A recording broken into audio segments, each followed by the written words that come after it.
Welcome to the Rock Fight, where we speak our truth, slay sacred cows, and sometimes agree to disagree. This is an outdoor podcast that aims for the head. I'm Colin True, and as you can tell, my voice is shot from yet another summertime cold. But rest assured that when we get to my conversation today, it will sound better. Because today, on the heels of the announcement that Camber Outdoors is shutting down, we're taking a look at how the outdoor industry is doing when it comes to inclusivity with Teresa Baker. But before we get to that, you can make my throat feel way better by rating the Rock Fight wherever you're listening. Those 5-star ratings go a long way toward growing the show, and that's why we always ask you to do it.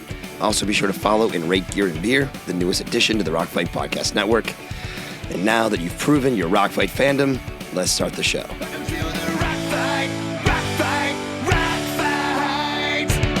There's a lot of crossover in the topics that garner the most criticism within the outdoor space.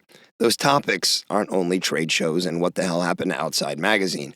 Those topics are mainly the continuing issue of sustainably produced products and a lack of diversity among the faces who play outside and work in the outdoor industry. A few weeks back, Teresa Baker hit me up on LinkedIn and said she'd like to come on the Rock Fight, and Teresa has been a force for change in the outdoor industry when it comes to DEI and environmental issues for the past 7 years. She founded the In Solidarity Project to build a more diverse outdoor industry, with a core component of her work being the Outdoor CEO Pledge, which is aimed at those in positions of power within the outdoor industry to create change, as well as the Outdoorist Oath, which is a commitment for outdoor enthusiasts to support inclusion as well as our planet. And the lesson here is, if Teresa Baker wants to come on your show and join you and producer Dave to pick a fight with what needs to get better in the outdoor industry, you always say yes. So welcome back to the Rock Fight, where today we're talking about inclusion in the outdoor industry with Teresa Baker.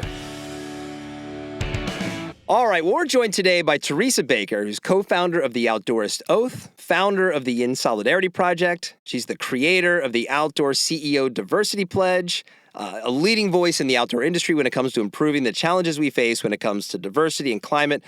Teresa, welcome to the show. Thanks so much for coming on. Awesome. Thank you. I appreciate you all having me. How many podcasts do you do a year? Let's just start there. Oh, my God. I will say at least 6. Oh, it's not too bad. I thought you might have said more. It's not too bad. Yeah. It's not too bad. Once I start speaking truth, people are like, no, we can't have her on the show, so... Oh, wow. They turn you away? They're like, yeah, they're like, way no. Too honest? You're too honest, no. Wait, how many of those are outdoor podcasts? Because are they mostly outside the industry? It depends. Some historical podcasts. I do a lot of history stuff, so people invite me to talk about history. But yeah, people are known to reach out to me for outdoor stuff. So, well, I want to start by kind of just clearing out and letting you cook for a second. Usually on these shows, I tend to have a real take when we come into these conversations. But you initially reached out to me about coming on the show, and this premise that in a follow-up email, you titled "Let People Try," which I thought was a great kind of subject line of an email, and the basis of which was that the outdoor industry is largely frozen with fear when it comes to the topic of inclusion. So I guess, what did you mean by let people try? Where do you think things stand today in the outdoor industry when it comes to inclusion? Yeah, I think people want to do something around these issues, around these topics, but they don't know what to do. And they fear saying something or doing something wrong and being called out by the public. And I'm like, if we don't let people try, we don't know what's going to work. So my philosophy is, let people try, fail, and try again. And my hope is that society, we, especially the outdoor industry, can support that work, that attempt. Yeah, I mean, I reflect that, right? I told you, I'm a little nervous being the middle-aged, straight, white guy who's the avatar for the outdoor industry of the skinny white guy on the mountain. And I don't want to just be like, oh, I'm having a black woman on to talk about DEI issues. Yeah. You know what I mean? So it's a little, it is that kind of it's a little, I don't know. I see why the fear exists. And I think there's probably a lot of people who look like me running the outdoor industry. A lot of woke white dudes who are like, oh, we can't say that out loud. No, I was in Reno, I don't know, a little over a month ago, and ran into, oh my gosh, the guy from Conservation Alliance. Oh, Connor. Connor. Who just announced he's resigning? He's leaving his post. Yeah, that's their loss. I agree. I'll just say that's their loss. He's an amazing human being, and I look forward to the work he's going to do moving ahead. But he and I talked, and he was like, "Hey, have you talked to the guy over there at that podcast?" I'm like, no. He's like, "You need to. He talks about as much shit as you." I'm like, no, that's not possible. That's not possible. So I was like, let me reach out and see if he'd be open to having me come onto his podcast. So here we are. Well, I love that because, that was like a founding principle. In fact, actually, I remember I sort of jokingly reached out to you in an Outdoor Media Summit like 18 months ago because he put a thing out like, "Hey, we're looking for keynote speakers."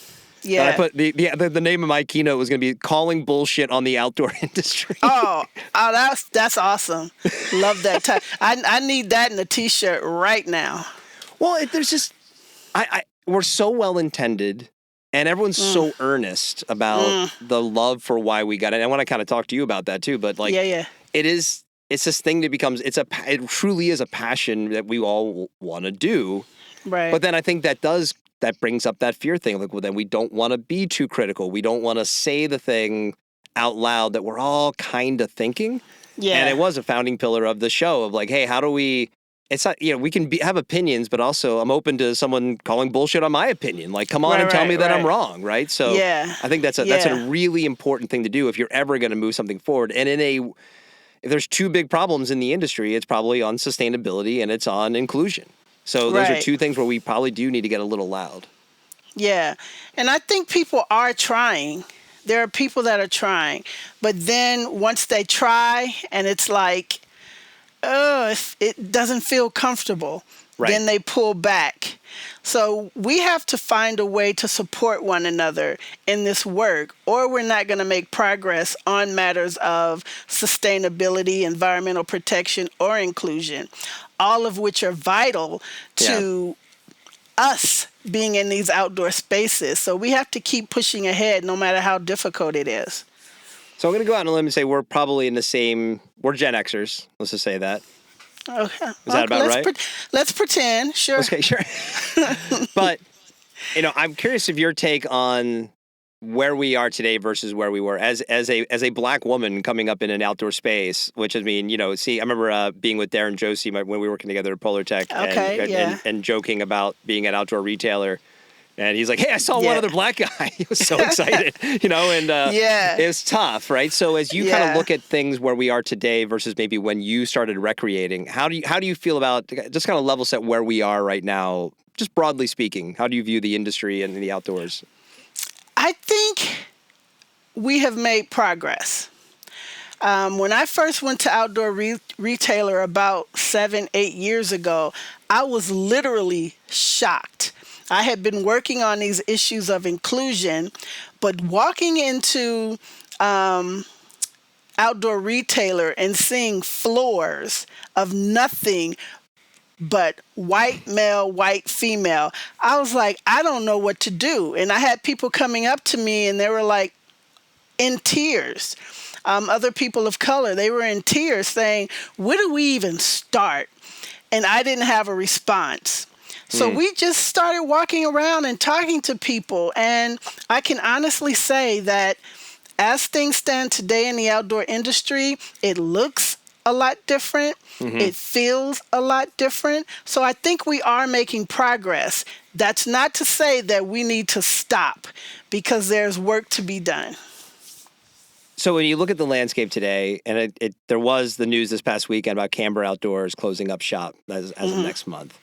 Mm-hmm. Which is I don't know. You look back, it's a really interesting story with them. 96. I remember when I came in the industry, it was around 2005, and the Outdoor Industry Women's Coalition being a thing.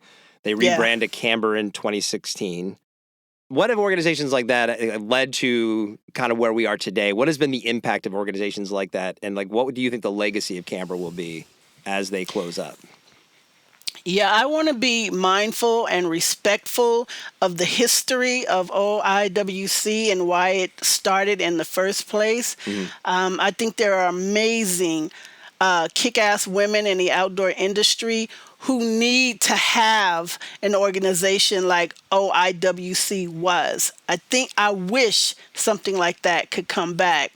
Camber has always been about workplace inclusion, and that has always been what they preached. They weren't really into DEI as it relates to the work I and others do. It was always around the workplace, which is needed. What will their legacy be? I don't know, because I wasn't really involved with Camber in that regard.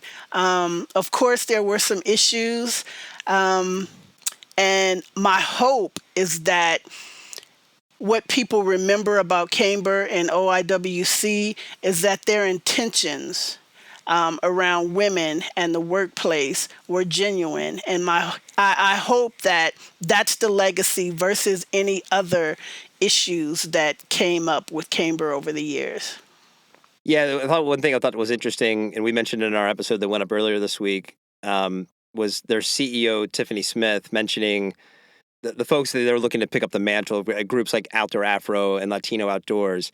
And one thing I thought of when I was reading that is that a lot of the organizations she mentioned were, relatively new, right? Without maybe like, I'm not sure exactly, but the last 10 years, let's say, right? The last decade, a lot more of these groups coming up, kind of aligning with the timeline you're talking about with like when you first started going to OR. Right. So, how do you view that kind of landscape of like these organizations? Will they pick up that mantle?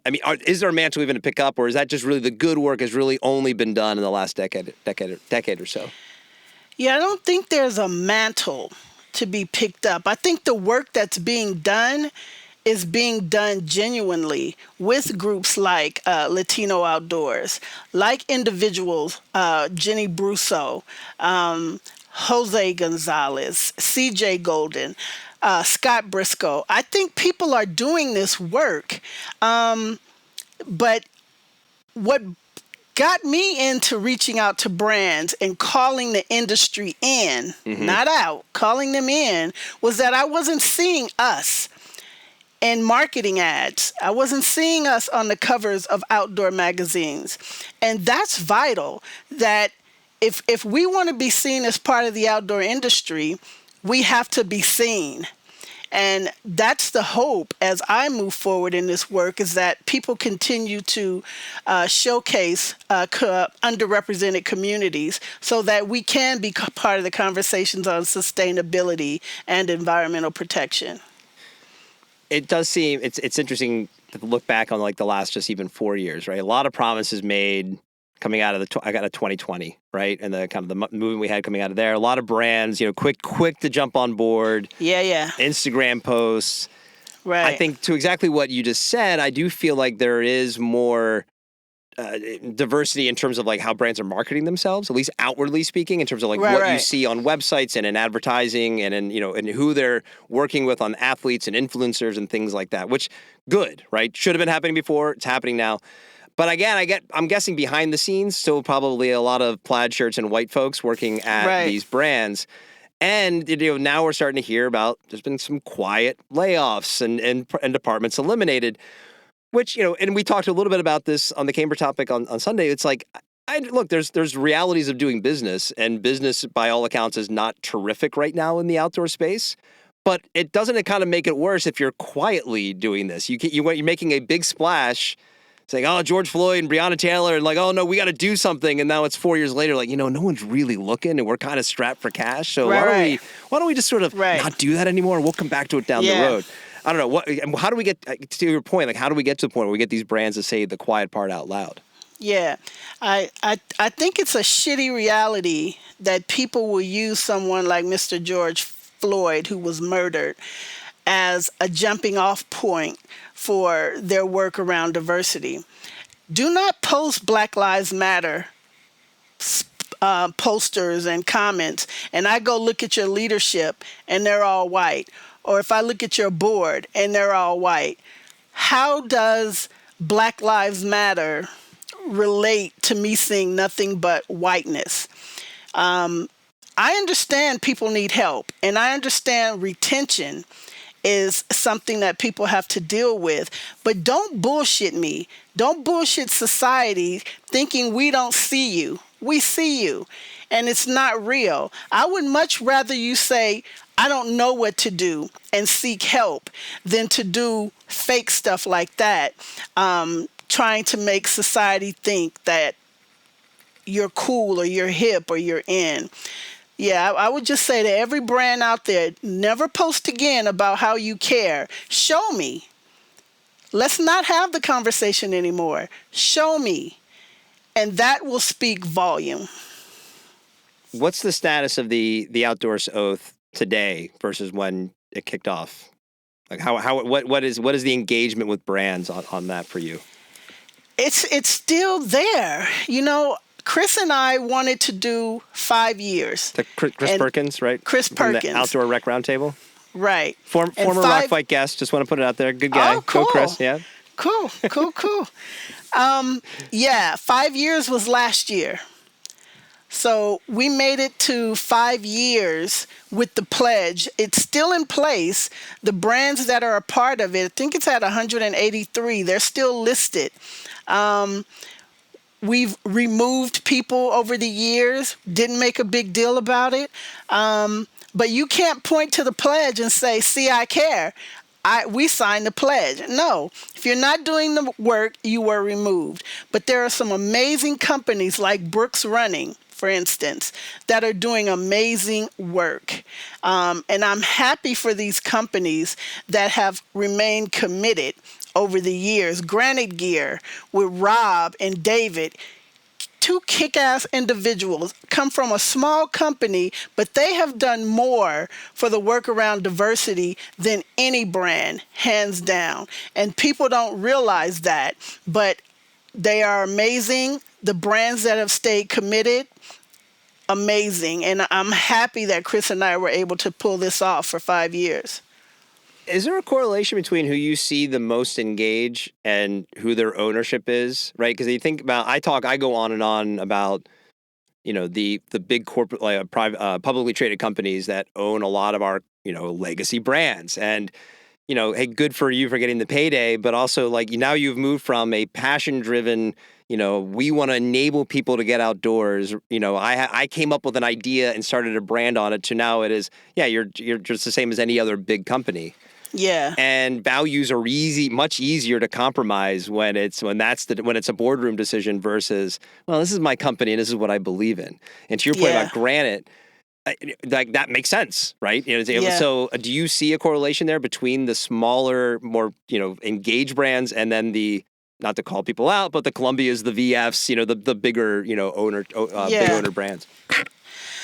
I think who you are as a human being will show in how you do business, period. I think some of the smaller brands like Granite Gear, they can do and say things that some of the larger brands can't. Right. I'm shocked at some of the things. Yeah, exactly, Dave. I'm shocked at some of the things that Rob will say. I'm like, damn, if the FCC were listening, you'd be banned. I'm just shocked at some of the things he said. But it's good. It shows brands coming up, new brands coming up, that you can do things differently and make an impact versus some of the larger companies who can't take chances like that. And I understand both. I think what Patagonia does around the environment is amazing, period. I think what some of the, like the VF companies, some of the things they do, amazing. Some of them are part of the ODA, the Outdoor Diversity Alliance. So people are trying, but I still think they're not doing enough. There's more to be done. But yeah, because there's an accountability on this, and this is where it crosses over with sustainability as well. Because largely speaking, especially apparel brands, there's always more that can be done in terms of like driving innovation towards circularity and these sorts of things. But if it's not result in good, something to the bottom line, a lot of those actions don't get taken. And I think the same thing. Like it's probably easy. You've removed some folks from the Outdoors Oath. It's like, well, who just signed on thinking like, oh man, we're going to sign on to this, like it's going to make us look at it. We care about black people. Yeah.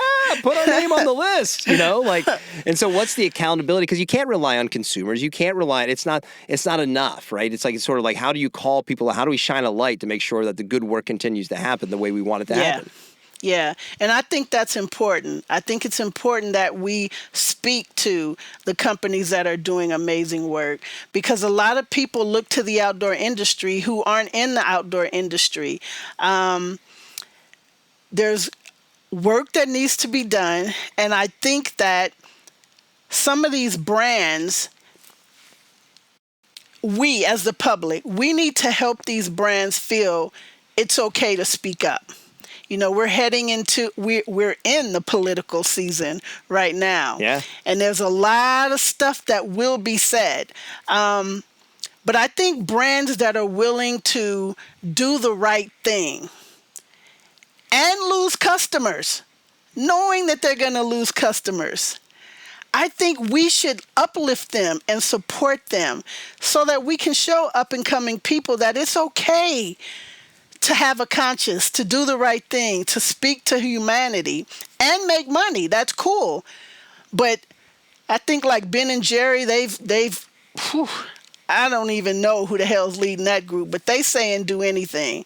But as individuals, we need to support these companies that are speaking up and doing the right thing, period.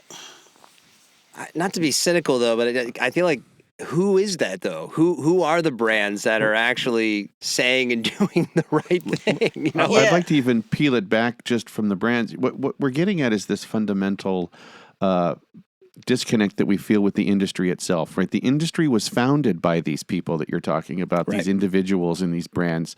And the idea of conservatism of the environment and the products that they made and the activities that they did were not interchangeable. They were one. Right. And so you have this industry that was founded on beliefs and this idea of doing something a little bit differently than the way everybody else did things. That's what this was founded on. And so as we've seen the corporate pressure, the venture capital move. We've seen these brands separated from their founders. We've talked about the disconnect from a performance product perspective for a long time as they've gotten away from their customers. It's also they've gotten away from how to express your values without giving a shit what other people think. Right. Yeah, that was a pride point of this industry, and we've moved away from that as part of doing business. And I think this is an issue they weren't paying attention, obviously, back in the 70s in that same way, but now we have on our plate, and we're kind of stuck with wait a minute, this is what we believe we're supposed to be doing, but we're not. Right. Right. And so that's just almost a paralyzed with fear for all those reasons you said of get in the way of that. But I do think it causes that greater disconnect when we see an industry like that. We call it earnest. Well, we believe we were founded in a way to do business better. And then it comes out with the statistics or just kind of the fact is that, well, maybe it's just not as great as we thought we were. But how do we get that back? Yeah. I think profit changes people. Yeah. And when money comes into play, it's like we want more. We want more.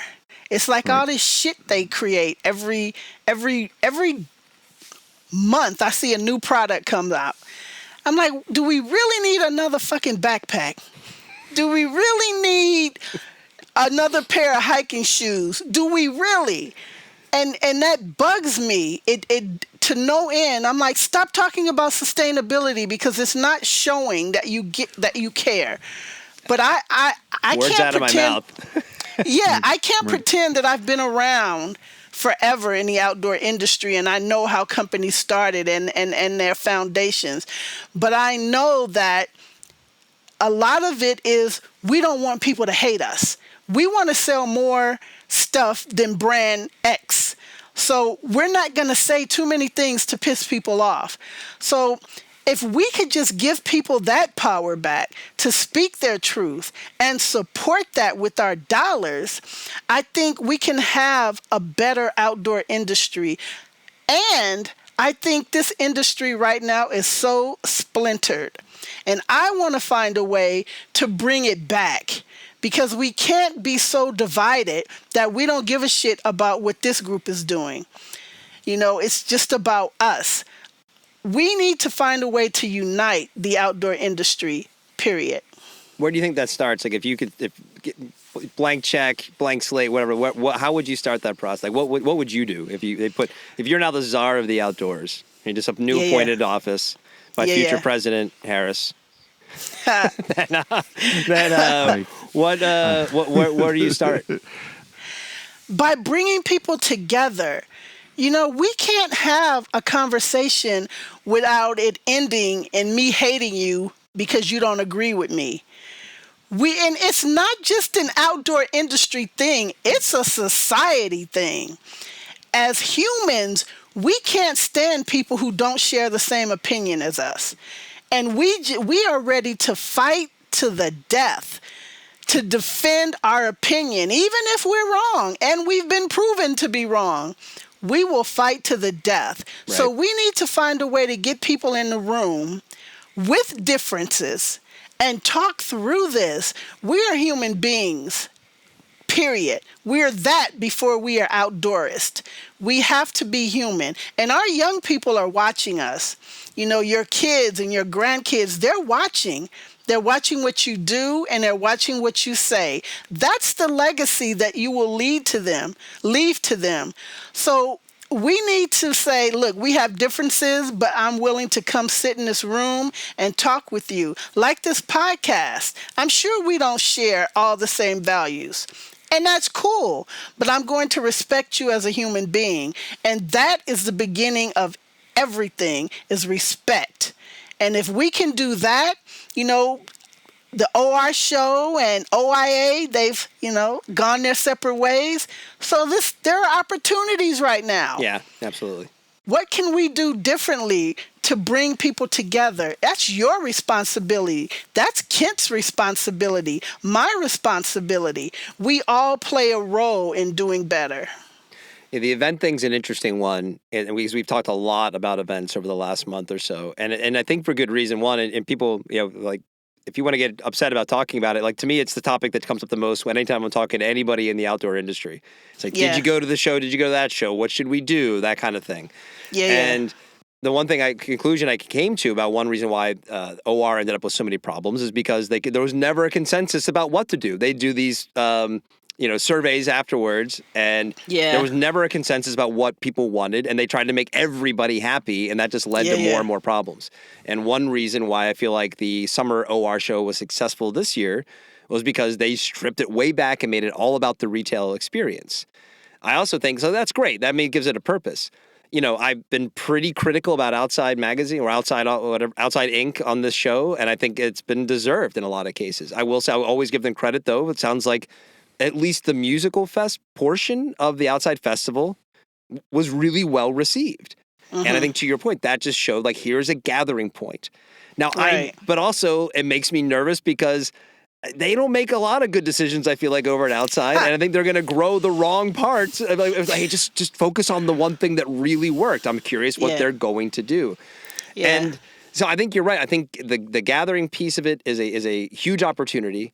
But it does seem it's going in the right direction, even if it's kind of, slowly as it's happening. But it's an interesting thing for as much as we all have in common. And I think this comes back to some of the BEA report and the sort of, we had Jess Turner and Chris on from the Outdoor Rec Roundtable talking about, the built-in biases towards each other in the outdoor community. And it's like, oh man, we got the snowmobilers and the skiers together, and that was a big win. Yeah. And you think, God, isn't that ridiculous? They all like to go out on snow stuff. Like, wouldn't they have common interests? And so these silos that we've sort of built within each other that, like, well, we're human powered and we're motorized and we can't cross over. It's like, that's just more evidence of the things that need to change in order for things to actually get done. Yeah, I think it just goes to show the division in human beings for some of the oddest reasons, which I will never understand. But I can't concern myself with that. I have to stay the course of trying to bring people together. Period. I don't care what sport you're engaged in, climbing, hiking, cycling, whatever it is. I want us to come together. I want us to unite because this country is so divided right now, and it's ugly, and it will only get worse as the closer we get to November. So what can we do now? What can we as human beings who care about the environment, the planet, us as beings, what can we do right now to get to better? Because it has to start somewhere. And if it doesn't start with you and it doesn't start with me, we are now part of the problem. So I'm taking that responsibility. We could go get drunk. You want to do that? Oh my God. I don't drink, but You're thinking about it, aren't you? I don't need alcohol to upset folks. Yeah. I'm just about having fun and bringing folks together. Yeah. I'd like to dig in a little bit. There's a couple bigger issues here, even or related issues. One, we talk about sustainability as an issue over here, and we talk about inclusion over here. How do those topics converge? Because I see them as absolutely related in terms of the way we approach climate change and maybe the urgency on some of these issues would be greater if you had a different worldview or perspective. And so how do these issues combine? I don't understand why they were separated from the beginning. When we separate people from the planet, that's the problem. People from underrepresented communities of color should always be part of the conversation around environmental protection that's visible. Because we are having these conversations, they're just siloed. We need to find a way to bring them together. I care, you care. It's not like climate change is going to affect my community and skip over yours. That's not how it works. So we should be combining these efforts. We look to our government agencies for leadership. They don't know what the hell they're doing either, clearly. So why not bring these voices to the table who have historically been left out and see what they bring? We've seen what has gotten us to where we are now. Why not try something different before things get worse? So we should have never been separated. Inclusion and environmental protection should always be combined as an effort as we move forward. I think the silos thing is an interesting point. When David and I produced another podcast a few years back, and we had Earl Hunter on. And it's interesting hearing, just the story of the different cultural differences in the cultural upbringings, right? About it wasn't just that, hey, growing up in a black community, we just didn't go outside. We were actively told that you don't go outside. What are you doing going outside, right? And the hurdles that certain people have to overcome, and that's such a simple thing and an understandable thing when you hear it. Yeah. But to your point, those silos, those kind of walls being just built up, not even intentionally in a lot of cases, just by wherever you grew up or wherever you happen to live or whatever. Yeah. And so those stories become even more important in terms of breaking those walls down and creating a level of understanding. And then you have to go through the process too of then exposing people to what can be great about going outside to develop that passion to continue to do it. That's difficult. That is hard. Yeah. I mean, historically, people of color, black people, have been told this space isn't for you. Right. There were signs up that would say, out in nature, in our national parks, for whites only. Yeah. And that sticks with people over generations. And it's we weren't allowed to go there. My grandparents weren't allowed to go there, so that's not a place for me to go. The good thing about the National Park Service and state parks, especially California state parks, is they're telling these stories and making it clear that this was part of our history, and that's good, so that people can start researching on their own and understanding why certain people, have a hesitancy about going to some of these places. But the fact that we are showing these images of people of color being outdoors, that's the good piece of it. it's like, despite what history said, we are making progress. We are in these spaces. It's not about let's invite people of color. People of color have always been in these spaces. When you look at people like Harriet Tubman and how she led people through these wooded areas with people chasing them, they were running for their very lives, and yet she was able to navigate by understanding the landscape of the places she was in. We've been here. We're not new to these spaces. So let's tell these stories so that we can make people feel that, yes, these spaces belong to you too. And I applaud the National Park Service, and I applaud California State Parks for the work they're doing around telling these stories. I was just going to say, future outdoor participation we know is predicated often on your past experience, right? And without that built-in network to create these experiences at a younger age, what are the things that we can do to try to flip that script? And you just hit on representation in the outdoor media as being one of those. Is there anything else that brands can do substantively to start to ensure that we have more people in a diverse tent experiencing the outdoors younger to help build this affinity? Yeah, I think being intentional in the people you reach out to work with. I know some of these conversations are difficult to have, but you have to be intentional. Like, I don't care who I have to reach out to. I reached out to this guy right here and said, thanks, Connor. Big mistake. Let's do a podcast. Yeah. It has to be intentional. I'll go into spaces, and I'm the only Black person, the only Black woman, and I'm comfortable because I know who I am and I know what I bring. These brands have to feel the same. It may be awkward, but once you start to build authentic relationships with people, it'll become easier. But you have to cross that line and say, I'm going to reach out to this group, to these affinity groups, and welcome them to have a conversation and see how we can build collaborations as we move forward.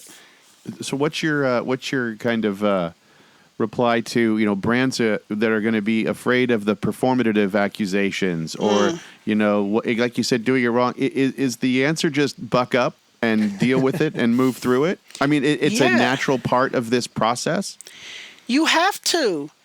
Yeah. If you don't, you'll be stuck there forever, and then it may feel performative, and that's what you get, but it has to start somewhere. So do you continue to allow that to be the reason you don't do something? It can't be. I don't feel that what we're doing right here today is performative. I feel it's a conversation being had between three people who love the outdoors. That's not performative. I'm being genuine in what I bring, and I believe you all are too. So these brands have to take a chance. And if they get a no, that's fine. There are other affinity groups out there that will welcome you. And once you start building these relationships, people will see you're being authentic in what you're trying to accomplish. Producer Dave's a pretty good actor, actually. It's pretty performative over there, I think. I think one thing, just kind of sort of wrapping it up, is that, a lot does fall on brands, and I think a lot should fall on brands. Historically, like David said, there's a real history there. It's the industry built in the back of the brands. A lot of listeners of this podcast, though, are the retailers.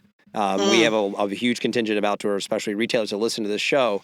And the thing that differentiates, I mean, obviously they rely on the brands as well, but there's a differentiation in that these specialty shops, especially, are big in their communities. And is there anything any success you've seen on the retail side, or is there any advice you want to impart on maybe a retail shop owner listening about what they can do? Because that's a touch point, right? I mean, brands we can put on them, and there's more they should do, but it's broader, it's harder. They have to serve kind of everybody. What can a retailer do? They can put pressure on these brands to do better. Yeah, we all have to apply pressure. It's the vendors' responsibilities. It's the small, mom and pop stores. It's their responsibilities to me, it's even easier for these smaller retailers to reach out to affinity groups and say, hey, you want to bring a group here and, learn new outdoor activities, pitching a tent or whatever, something simple. We just did a We Got Us camp out.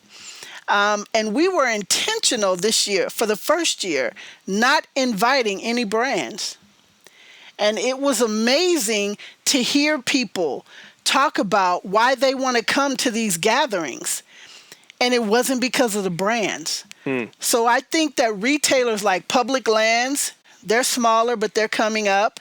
I think REI is doing a better job now at having in-store marketing material that represents people of color and people from underrepresented communities.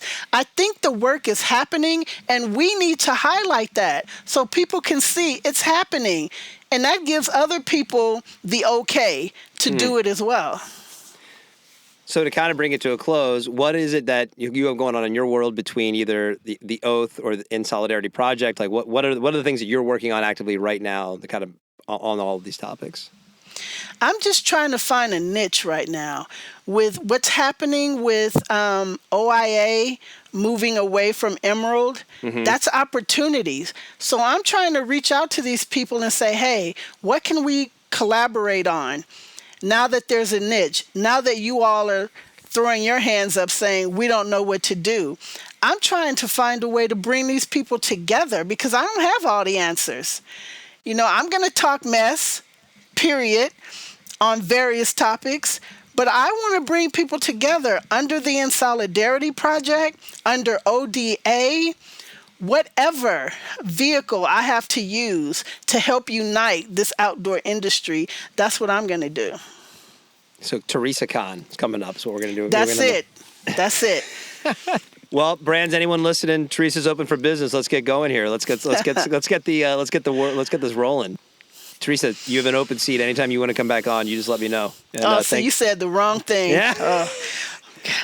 I'm booked for the next 6 months.